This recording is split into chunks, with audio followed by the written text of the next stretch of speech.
आज दिनांक 10/1/2026 रोजी दरवर्षीप्रमाणे स्वर्गीय रामदासजी दगडूराव आवळे यांच्या 10व्या स्मृतिदिनानिमित्त पुरोगामी युवा फाउंडेशनचे संस्थापक अध्यक्ष स्टीफन रामदासजी आवळे यांनी बेघर निराधार केंद्र या ठिकाणी अन्नदान व विविध जीवनावश्यक वस्तू वाटप केले. या ठिकाणी वेगवेगळे प्रमुख मान्यवर स्मृतिदिन आदरांजली वाहण्यासाठी आले होते.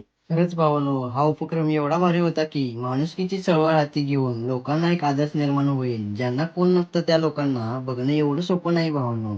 आणि तेच आपल्या स्टीफन दादांनी त्यांच्या वडिलांच्या स्मृतिदिनानिमित्त हा कार्यक्रम घेतला. त्यांचं म्हणणं असं होतं की माणुसकीची बांधिलकी जपत प्रत्येक पाऊल समाजासाठी टाकत समाजसेवेचा वारसा घेऊन समाजसेवेची चळवळ, माणुसकीची मदत, निराधार गोरगरिबांना दिलेला आधार हीच भावपूर्ण आदरांजली मदत करून आम्ही वाहतो, असे त्यांचे प्रतिपादन होते. सुखात नव्हे तर दुखात उभे राहणारा आमचाच स्टीफन दादा.